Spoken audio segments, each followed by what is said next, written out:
Good morning, everyone, and welcome to Sewing in Slippers with Sue.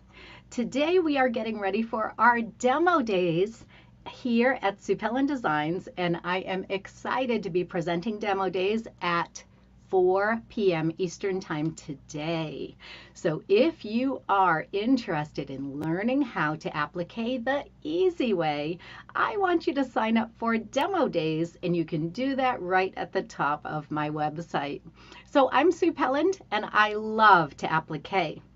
But right now, as I get ready for this busy holiday season, I'm doing more than applique. I am making all kinds of gifts for the holidays. So I have a little pile of gifts over here that I like to make for the Christmas holidays, and I'll be sharing a few of those gifts with you and how you could make your own gifts for the holidays. One of our traditions in our Ahead of the Curve membership is to have a Christmas gift for the holidays as either our November or our December workshop. So yesterday we had a fabulous workshop making our Four Seasons wall basket.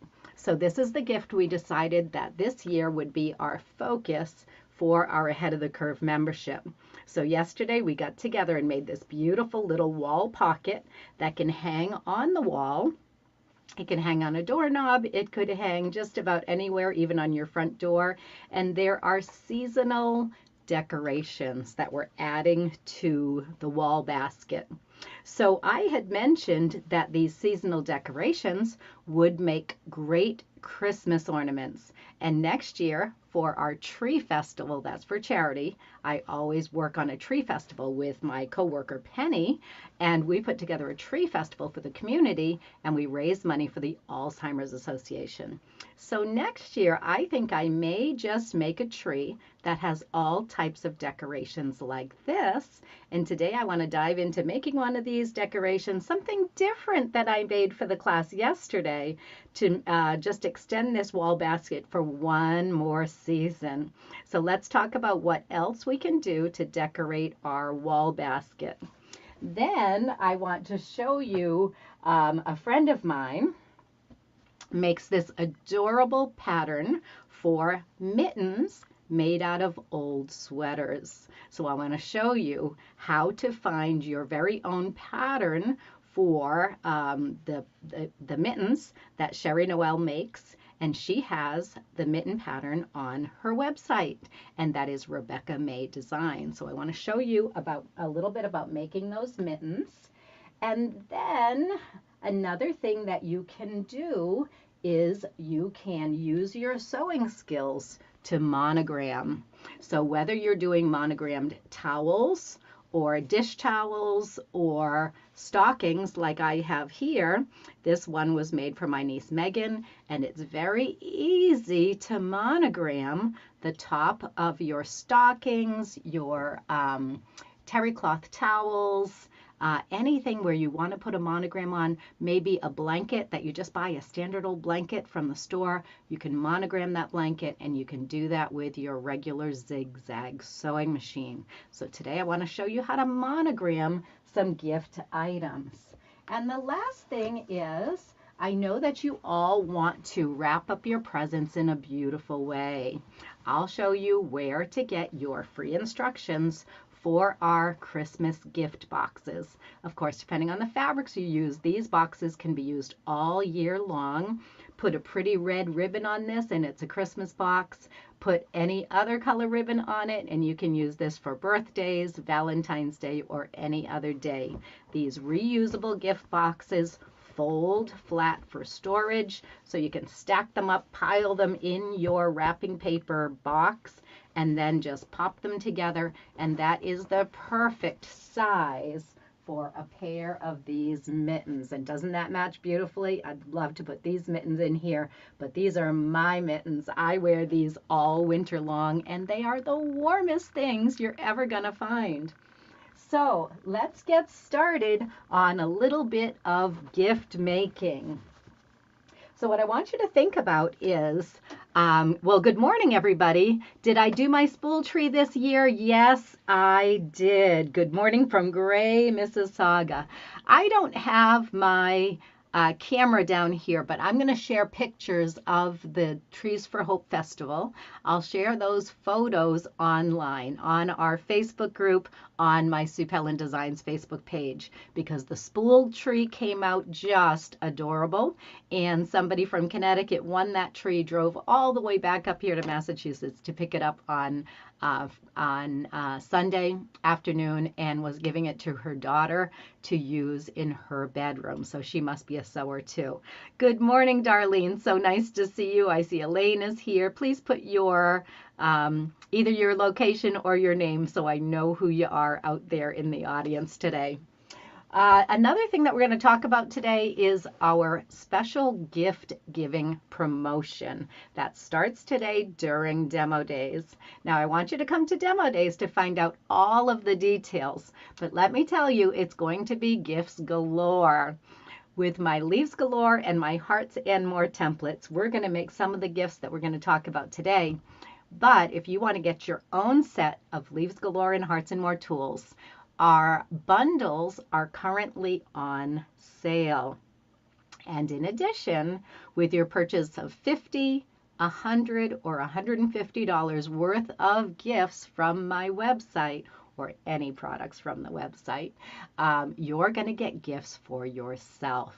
So if you know somebody that wants a great rotating mat for Christmas, or a little elf is going to tell your significant other that you want a great little rotating mat for Christmas, that is, oh gosh, I have no idea how much this is, but whatever you put in your cart, we're going to add up your cart, and whatever your cart total is, there will be added gifts to your cart depending on your order total. So it's a fun way for me to give back and do a little bit of stocking stuffers for you as you get the supplies you need or the courses you need to continue your applique journey. Well, I've got my snuggly warm flannel shirt on today. This happened to be my dad, so it's very, very special to me. And the reason why I wore my snuggly warm flannel is because I wanted to talk about those Christmas stockings. So I went and asked my niece what kind of stockings she would like. And she wanted all plaid flannel stockings.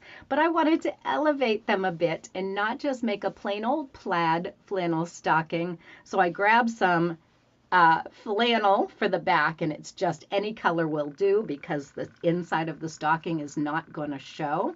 I had it professionally machine quilted. So I just bought yards and yards of different flannel fabrics, and I brought it to my professional machine quilter, and I had her do this beautiful snowflake design right here on the flannel. Then I went and grabbed a free pattern on the website for a stocking shape that I liked. Now, this was Megan's original stocking. When she was growing up, these were the stockings that I had made for my niece and her family. But now that she has a family of her own, she wanted flannel stockings that all matched. They all went together, yet they had their own little personalities. So I made this style, this color for her husband. I made some of the lighter ones for her kids. Megan got one of these stockings, so they all blend together beautifully. Now I'm still searching for some more black flannel to do that turned over cuff on the top of the stockings. But I've got to modify some of these stockings because Penny is no longer with us. Not my Penny. This was my my best friend's puppy dog, Penny, who's in this same family.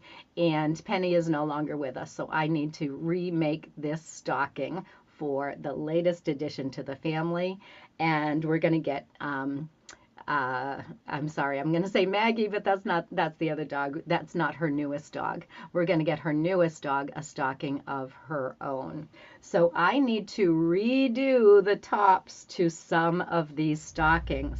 Now I could either remove this top, or I planned ahead. I made a few extra stockings over the past couple of years so that when there were new additions to the family, I could simply monogram the cuff, add the cuff. I've already got my little hanging tabs ready to go. So if you think ahead when you're making stockings, make a few extra for additional family members, or if you do have some changeover in the family, go ahead and leave yourself a few blank stockings so that you can personalize them quickly and easily for the holidays. So that's my number one tip for you. When you are making a personalized gift for an entire family, make some extras. You're gonna need to change over names over the years, and you won't be able to find those fabrics again. You won't be able to find those exact fabrics. So make some extras and plan ahead. Okay, so that is my number one tip. Penny the puppy. Yes, we do have Penny the puppy in our, well, we had Penny the puppy in our family, and she is no longer here with us, but now we have Molly the puppy instead. So I've got to go ahead and modify all of these stockings. I'm going to save that till the end where we're going to do some monogramming using our sewing machine. I want to talk about those mittens. So let's grab my box of old sweaters. So what do? I go to the Salvation Army, I go to Savers, I go to your local discount store where you're going to find used clothing, and I buy any wool sweater that has beautiful designs. That is going to make such a beautiful mitten. And then there's the detail here. There's the buttons that match. This sweater was such a find, and I only paid $3.99 for this pure wool sweater at Savers. So how do you know if it's pure wool? Well, the first thing you're going to do when you get your sweaters, look at the tags. If you suspect that it is wool, look at the tag to make sure it's wool and find out how much wool it is. This one, the tag was cut off. So I know that it's wool because I can see it, I can feel it, I know what wool feels like. But if you're not sure, go ahead and take a chance on it. If you think it's wool, throw it into the washing machine. And this is going to shrink up. This one hasn't been washed yet, I can tell because the tag is still on it. But I bought a matching sweater to that one, and what I've done is I've pulled the sweater all apart. I've cut it apart at the seams after washing the fabric. So it is nice and tightly woven. It might be a little bit pilly. You can always get your sweater shaver on there to clean it up a little bit. But now it's this beautiful matted wool. And because this one has ribs, it's wonderful for the cuffs on your mittens to use that ribbed part of the sweater. So this one is going to match this one beautifully. So when I go to the stores to find these sweaters, I'm always looking for what fabrics will go together. So just like a quilt, you're going to combine different fabrics or different patterns into your sweaters. So look for ones that blend together beautifully. Okay, so let me give you an example. Here is a sweater that I made out of a striped men's sweater, and it's just got that nice stripe across the top.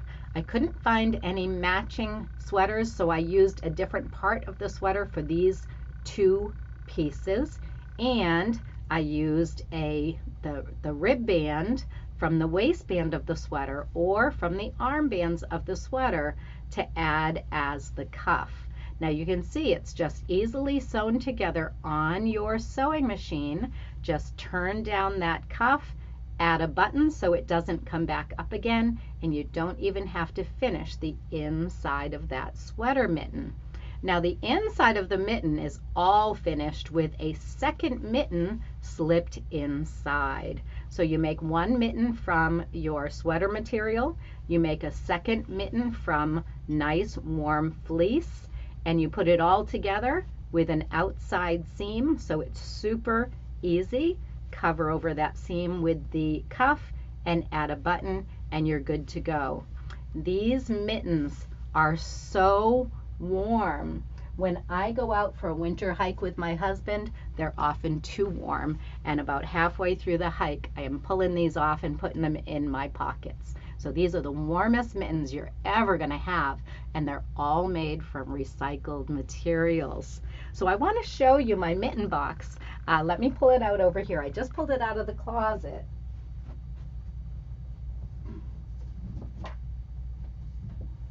Because it's time for me to dive into the mitten box and start coordinating those mitten colors to see what I'm going to put together in those mittens. So I could take this dark green and pair it with the red. Oh my goodness, on my screen it looks blue, but that's a dark green. I could use a dark gray with that red and play around with the different mitten parts. So you have a different palm of the hand, a different top of the hand inside, and a different outside. You can even have a different cuff. So I keep all of these sweater parts, I've pulled them all apart, keeping anything that's ribbed, like this piece that was on the waistband, that I can then use for the wrists on my sweaters. So you're keeping all of these little bits and pieces. I have my fleece inside that's going to go on the inside of the mitten, and inside here I've got my mitten templates. So this is where you'll want to go grab these mitten templates from Sherry Noel. These are the Madawaska mittens. It's from RebeccaMayDesigns.com, and these are really nice templates because you can rotary cut them. Do you see that we have a hole here and a hole here? So your rotary cutter can go right to here and stop. Your rotary cutter can go right to here and stop. So you're going to get a perfect corner on that mitten piece. Now you'll notice I put my Grace True Grips on the back to make sure that my mitten pieces don't slip. I also put a centering line using my glow line tape so I could line up the pattern pieces beautifully when I have a decorative spot on my mitten that I want to feature on the palm, or sorry, the front side of that mitten. So the Madawaska mitten templates and pattern are available from Rebecca May Designs. I'm glad you enjoyed the class yesterday. Wonderful. Is that Barbara out there in Michigan? I can't remember who's in Michigan. The Madawaska mittens comes with 3 templates. This is the template for your palm, and that thumb flips up. This is the template for the bottom of the palm, and those two go together when you sew them. So it's very easy to sew across here and around here and stop. When you flip this down, that's the palm of the mitten with your thumb, and then the top of the mitten is here. So it's a 3-piece template set, and that's from Rebecca May Designs. I'm going to put that. Oh, Mary Pop, you're from Michigan, right? Rebecca May Designs.com is Sherry's website where you can get the Madawaska mitten templates and pattern. Okay, so mittens are going to be a big part of my holiday gift giving this year. I've got a lot of mittens to make, and I was so excited when I went into my my mitten basket. I already have a lot of pieces cut out for the linings. So that's going to make that process go a little bit faster as well. So there's another tip for you. Just like on the stockings, I prepared ahead just in case we had some changes to names in the family. I went ahead and made some blank stockings, so now all I need to do is add the names. Well, it's the same thing with the mittens. Once I find a sweater that's appropriate for a particular person, I already have the linings made and ready to go, so it's going to be very quick work, probably about an hour and a half to put together a pair of these beautiful wool mittens. You can rotary cut these because Sherry made those beautiful rotary cutting templates to get your mitten pieces cut quickly. All right, so let's get rid of my mittens. Let's put these mittens aside. I love these mittens, and the secret behind using that $3.99 sweater effectively is you can use different parts of the design on different mittens. From one sweater like this, and this sweater cost me $3.99. I'm probably going to get about 10 pairs of mittens out of this sweater, maybe out of the two sweaters together, because I will probably use this as my accent color for this sweater. So I'm going to get a whole lot of gifts for very little investment and by recycling some beautiful wool yarn that was made into a gorgeous sweater.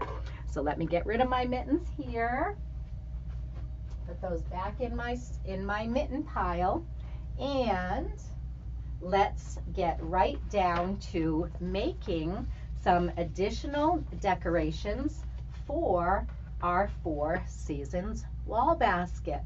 Well, during the class yesterday, we made the Four Seasons wall basket with 4 different decorations. So this is how I go about making the decorations. I'm going to rotary cut my applique pieces using fused fabric that I have in my stash. Now, over the course of the year of making lots of beautiful applique quilts, I end up with lots of extra pieces. So it's really easy to find some extra bits and pieces of my applique shapes and then start designing a little element that can go on the front of the wall basket. So not only does the wall basket have the holly leaves, but you can change that out for Valentine's Day, and that heart-shaped basket now has a nice little heart decoration on it for Valentine's Day. Then when Easter comes along, we can change it up for Easter with a cute little tulip there, or we can just have a nice summer, seasonal summer item like this with the sunflower. That would be perfect for spring or fall. But let's think about what else we can make and how we're going to go about making that little design element. So over here on my table, I have one that I made yesterday. This is just that little heart. Then I added some leaves onto that, that piece of felt. So I've got just a little piece of gray felt here. You can see I had already cut out one heart from this piece. I used the little leftover piece to add another heart and some leaves to make that second decoration. But I think it would be really fun to add a little snowman to our collection of seasonal decorations. So let's see if I can go ahead and change my camera to my overhead camera. And I did, but I moved my table. So let me move my table back, and we're going to talk about making a little snowman for our seasonal decorations. So let's grab some white fabric, and I have a couple of different white fabrics that I was considering using. One of my white fabrics has a little sparkle to it. It's got some nice, beautiful little threads in there that make it sparkle just like silver. So I think that's the one that I actually want to use. And in order to use that to make my snowman, I'm going to need to add a little bit of fusible to the back of that fabric. So let's go ahead and add a piece of Misty Fuse to the back of that sparkly fabric. Now I'm not going to need a whole lot, so let me just cut a little bit of that fabric off here. Just like that, the size of my fusible. And I'm going to just cut the fusible this way. So I'm cutting the fusible roughly the size of my fabric. And then I need to grab my applique pressing sheet. There it is. Here's my applique pressing sheet that I need to put the fusible on. So the applique pressing sheet, make sure it's clean before you use it.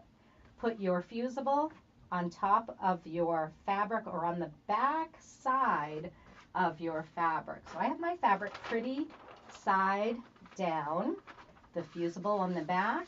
Just make sure that it's nice and clean, and then give that a nice hot press. My iron is stuck under the wheels of my table. So let me just move this around here and iron that fusible to the back of that sparkly fabric. Okay, my little snowman can be easily made using my Hearts and More tools and the different circles on the Hearts and More tools. So I think a little snowman with just 2 levels would be awfully cute. Of course, you could make a snowman with 3 different levels or 3 different snowballs. So let's play. Let's find out what size snowballs are going to work out well for our snowman.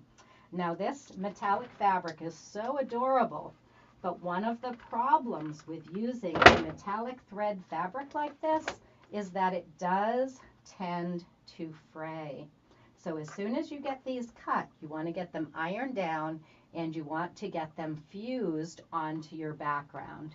Also, be really careful to know which side has the fusible on it.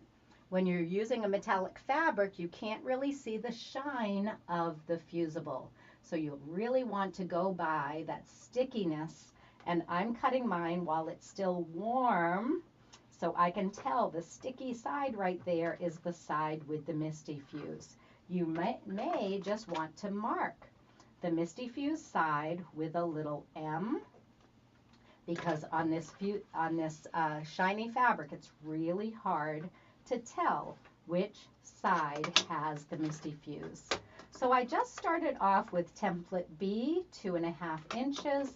I'm going to go to template C, 4 inches, and see if that's the right size snowball to go with the 2-inch one. And to me, that looks great. So I'm going to go ahead and do that one.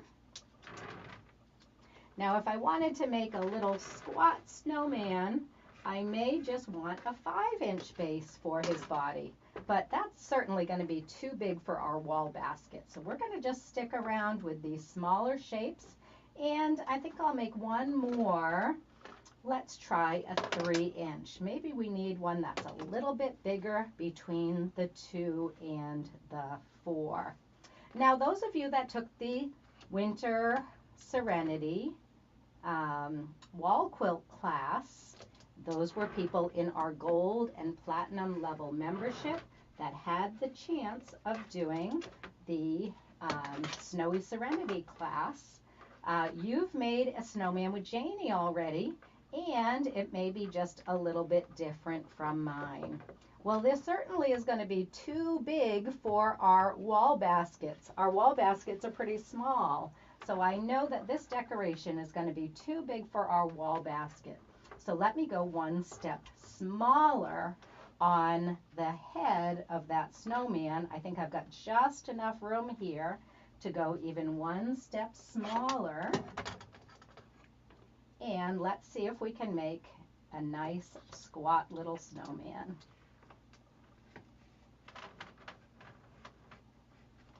Okay.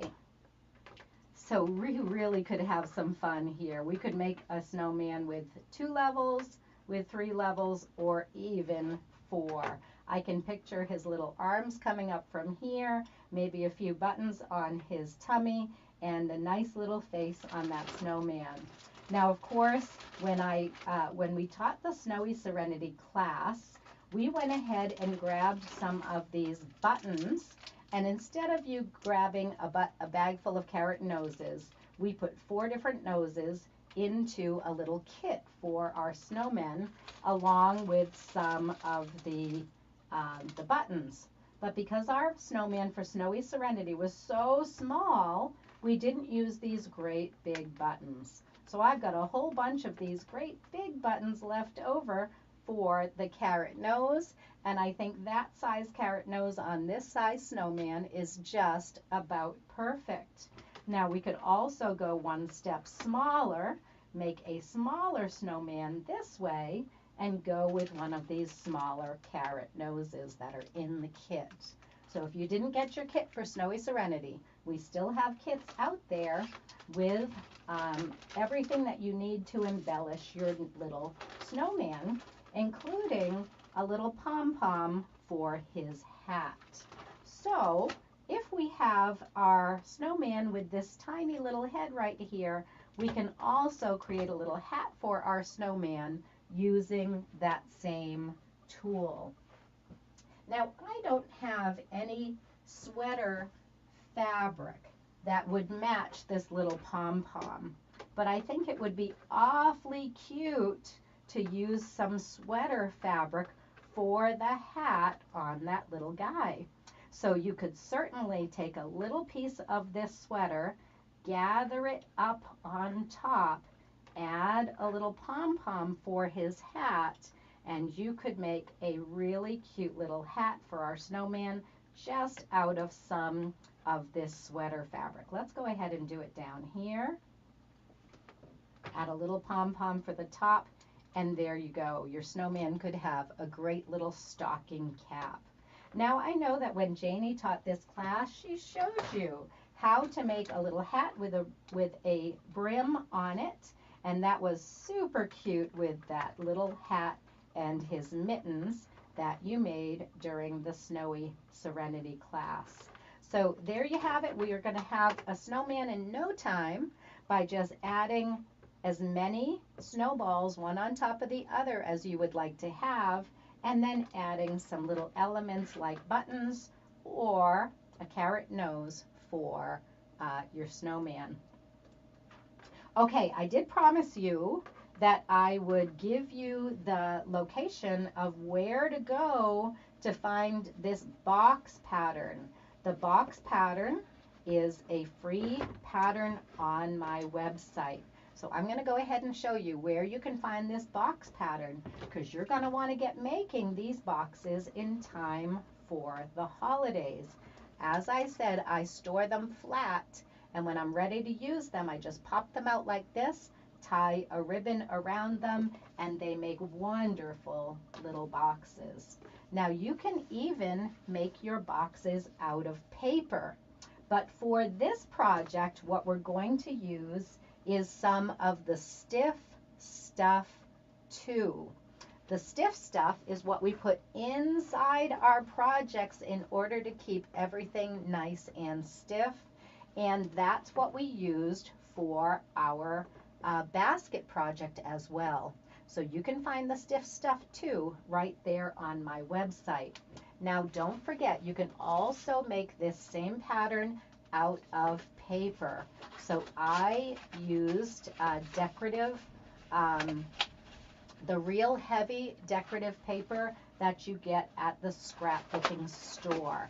I made the project in the exact same way, but it was so much simpler because you didn't need to do any stitching on this project. It's simply a craft project with some gluing along the edge here, and using the Leaves Galore templates to round these edges and to score these edges with your Hera marker to make them turn under beautifully on that 4-inch curve. So we're just simply using our 4-inch curve, scoring this paper with a Hera marker, And that's what makes it fold in so beautifully on the ends in order to make these cute little gift boxes. So make them out of paper, make them out of fabric, whatever you decide is the easiest and fastest way for you to get those done. But this fabric box is a beautiful gift in and of itself. And we use the same technique we learned yesterday to finish the edges of our raw edges of the boxes so that this is a really professional looking project. That same finished edge is what we have on our holiday basket, and this is the Four Seasons holiday basket. Okay, let me come back to you for a minute. And get that camera back up on me. Here we are. Okay, so if you're ready to get some gift giving projects done, we can work on the Four Seasons wall baskets that we made yesterday in our Ahead of the Curve membership. We can add additional elements to the front. Now, I was thinking about that little snowman with the stocking cap. If I did the snowman with 3 layers, that snowman is going to be too big for my wall baskets. But what about we just do the face? What if we just do the face of the snowman, his little stocking cap made out of a piece of one of those sweaters, and gather it up on the top, put a pom-pom on the top, and that is going to be a beautiful additional holiday decoration that would be perfect on a Christmas tree. Just go ahead and put a clothespin on the back so you can snap it right onto the branch of a tree, or you can add it as an addition to your holiday wall baskets. Now, one thing I wanted to mention to you is that when you have the instructions for the holiday wall basket, each one of those little decorative elements can be added to your gifts as well. If you wrap this with a ribbon and put one of these little decorations on the outside, what a beautiful gift that is in and of itself. No matter what's inside, people are going to be thrilled to get that little gift. It looks so pretty with your holly leaves on the front for your holiday boxes. Let me get this one right here. I think this one would look gorgeous with the holly leaves on the front. So just wrap this up with a pretty red ribbon that keeps these ends tucked under. In fact, I've got it folded the wrong way. So I'm going to tuck it under this way like this, wrap a red ribbon around it, and put one of these holly leaves on the front. It's going to be just gorgeous.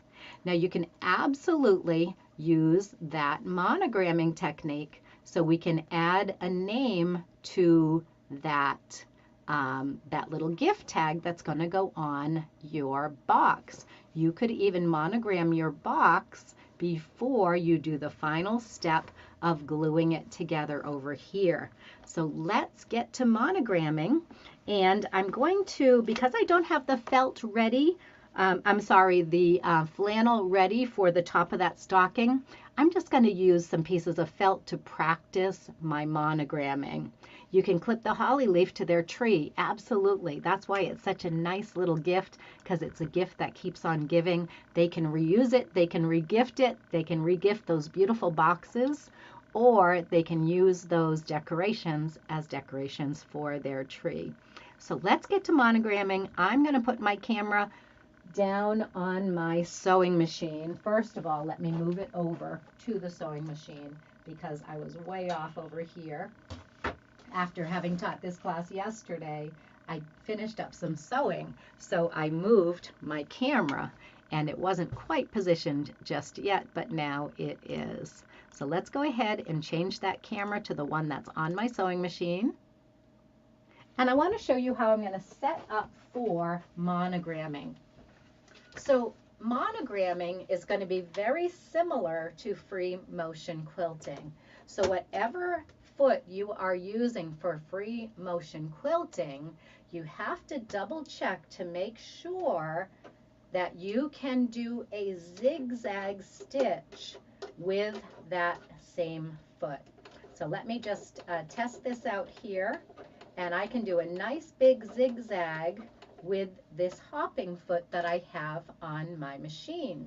Now my original foot that's on my machine for free motion quilting only has a tiny little space between those 2 feet. So you have to be careful if you use a metal foot like this that your stitch width stays between those 2 little metal feet.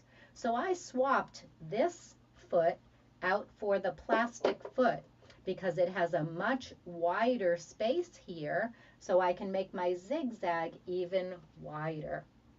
But I don't want the zigzag that's all the way up at 5 millimeters. I'm going to start with one that's about 3.5 millimeters wide, and I'm going to go down in my stitch length. Now the stitch length is not going to matter because I'm going to be controlling the stitch length by moving my piece of fabric. So the first thing I'm going to do is I'm going to take a friction marker or any type of iron erase marker. This one's not writing right now, so I'll need to get a new one. And I'm going to draw my design right on my flannel. So I'm just going to use my own handwriting, and I'm going to do Sue. Okay, and I'm doing it at my machine, so it's kind of messy here. But you just want to get an idea of where you're going to go with that monogram. So I'm going to just cut my thread. I was testing up here, and that's all set, so I'm going to remove that thread. And I'm going to start down here at the bottom of the S. Now when you're doing monogramming, it's a little bit like calligraphy. The width of your stitch, you want to keep going in the same direction all the time. So I'm going to move this piece of felt up, down, and around, but I'm not going to turn the piece of felt this way or this way, because then, just like a calligraphy pen, the widest part of the letters, you want all going in the same direction. You'll see what I mean as I start zigzagging this design. So let's just do a little test. Let's test over here to see how wide our zigzag is and how well we can control that zigzag going in all different directions. So now I'm coming down, and then I'm going to go back up again. Now you can see that depending on how fast I push my foot and how fast I move the fabric, I'm going to get either a heavier or a lighter monogram. So there's just an example. If I wanted to do an O, that's kind of how I would do it. Now, I tend to go very quickly over my letters first to make sure I have the right slant to my letters, to make sure I'm spelling it correctly, to make sure I've got the right outline. Then I'm going to go over that letter over and over again to fill in all the little gaps. So let's get started with Sue. So just like you're writing with a pencil, okay, I'm going to put my presser foot down. So just like I'm writing with a pencil, I'm going to go up,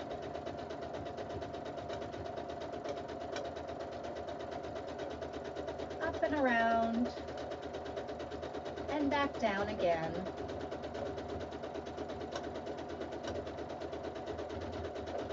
For my letter S. Now, let's see how that looks.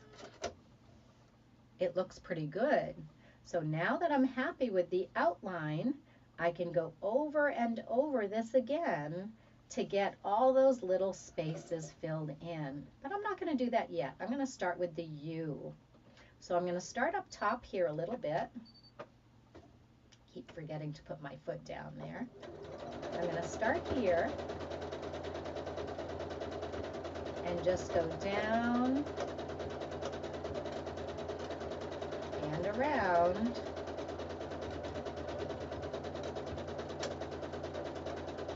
For my other letters.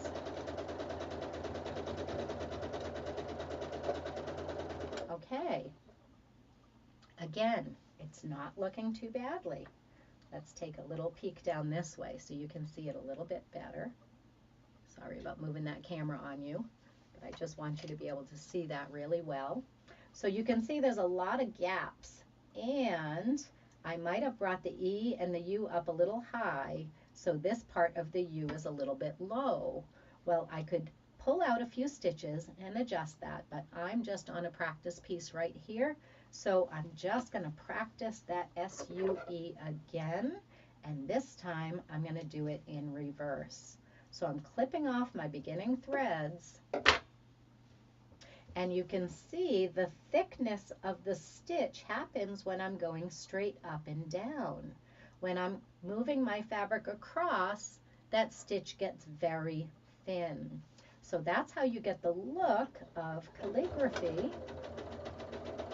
without using a calligraphy pen, by using the width of your stitches as that special little element that makes this look really professional and beautiful. Now, doing some monogramming this way is wonderful practice for any machine quilter, because it takes the same skills here to do this little monogram as it does to do free motion quilting. And I think I'll even go over it one more time to make sure those letters are really well filled, really full, rounded, and beautiful. Okay, I would just tie off with a knot, 1, 2, 3 stitches in place, use my thread cutter to cut, and there you have it. So you can see that I wasn't very happy with my U. It wasn't high enough to go with this side and this side of the UE. So I just made a little ball up there and brought it up a little bit higher. Now you can also see that I only went over the S once, where I went over the U and the E 3 times. Even though I didn't hit that U, the bottom of the U, exactly where I should have, it still looks pretty darn good. So I'm pretty happy with this one. And this one is just on felt. So when I go and I put this on the black flannel for the stockings, this one is just on felt. I put 2 layers of felt. And even with the stiffness of the felt, it does tend to shrink in a little bit. So I really strongly recommend that you use some stabilizer behind your monogram. So I just ran over and grabbed my Selkie Totally Stable. This is an iron-on stabilizer. I don't often use an iron-on stabilizer, but I had bought this by mistake. This is a wonderful one to use for this type of a project because you can iron it on and then you can tear it away. So using the Selkie stabilizer will really make this monogram come out beautifully professional, and you'll be able to put a personal touch on all of your holiday gifts. So I'm going to get to work and make those stocking tops so that I can replace the stockings for those of my family members that need a new stocking. You could monogram your wall basket. You could put welcome on your wall basket. Just do that before you put the pieces together so that you have a chance to practice. If it doesn't come out well, just throw out this piece and make another one. but welcome on the front of your basket would be beautiful. Peace, love, hope on any of your gift boxes would be a beautiful little monogram to use. Or, of course, we can make these pretty little additions to our boxes so that they are perfect for gift giving for the holidays or any holiday like a birthday. Let's see, I'm trying to get my camera back on me one more time. Now you may have noticed that when I was doing my appliques, I always use my nice grippy gloves. These are the Grabberoo gloves. They're available on my website, and that might be just something that you'd like to find in your stocking. I had fun this year looking for stocking stuffers for quilters. And today on our Demo Days promotion, we're going to be giving away 3 different stocking stuffers depending on what you purchase from the website. So I have one of those stocking stuffers right here. And I'm not going to give them all away, but I am going to give the biggest one the time that it deserves for you to know whether or not it's worth stuffing your stocking with these items. This is the Sew Steady Table and Insert Polish Kit. When you are doing monogramming, when you're doing free motion quilting, it's really nice when your project slips right over your work surface. So this is a silicone polish. It's a table polish or an insert polish. So you would be polishing the bed of your sewing machine right here with the polish. The table next to your sewing machine would be polished with the silicone polish, and that's going to give you a nice slick surface so that you can be a better machine quilter and you can move your quilt or your project around with a lot more ease, and it's just easier on your body when things slip around instead of fighting with your quilts. So this is a little polish kit. The retail price on the polish kit is $12. It comes with the Sew Steady polish and a polishing cloth that goes with it. That's a little polishing kit, and that is a $12 value. That will be one of our giveaway stocking stuffers today on Demo Days. There's 2 other gifts. I don't have them here, but I will be describing those and telling you how you get your free gifts today on Demo Days. So if you haven't signed up for Demo Days yet, go to SuePellinDesigns.com. There's a banner at the top of the page that's going to let you get registered today for our 4 o'clock session. So I want to tell you about that session for just a minute, but I'm going to put in SuePellinDesigns.com because that special does start today. So any purchases made today will accumulate towards your bonuses. So we'll talk more about that at Demo Days. You can sign up for Demo Days at SuePellinDesigns.com. Now I do, I lost my train of thought. What was I going to tell you next?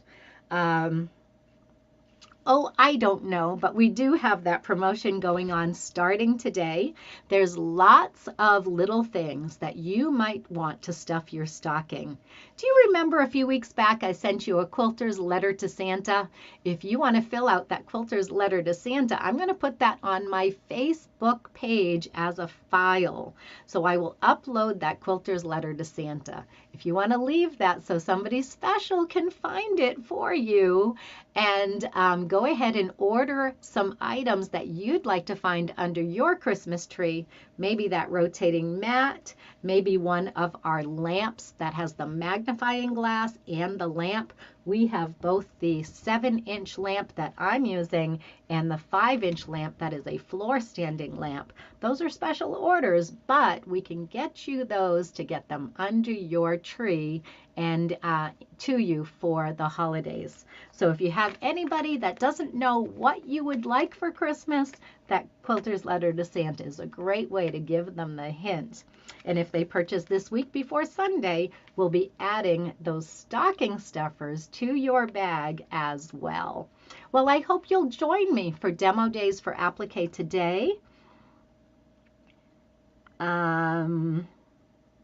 Oh, good. Okay. So you're so glad I have these in stock because it made a huge difference for you when you used it while we were in Maine. Yeah, we were at our getaway weekend and I took this So Steady polish and I polished everybody's tables that was doing some work on their machine, and it made it much, much easier. So that must be Lisa out there. And Lisa was working on even her blanket stitching, and she found it much, much easier with the polish. So glad you had that comment. Thank you for that. I appreciate it. So yes, go ahead and grab your free stocking stuffers as we do gifts galore at our demo days today. Sign up for demo days, come at 4 o'clock, and I'll be sharing all of the gifts galore with you, as well as information about our latest quilt along that's on the horizon. It's not going to be starting just yet because we've got something to prepare you for that quilt along. So we'll talk about that at 4 o'clock today. As for now, I'm Sue Pelland for Sewing in Slippers with Sue. It was so much fun to talk about how you can personalize and make special gifts for all of your loved ones this holiday season. I hope you have a lovely holiday. I'm heading down to South Carolina to see the beautiful Christmas lights at Brook Green Gardens this week. So I'll be off from Thursday to Monday, but I'll be back here on Tuesday and we can talk some more holiday gifts that you can give and you can make in a hurry. Nice to see you all today. I'll see you all again very soon. Bye.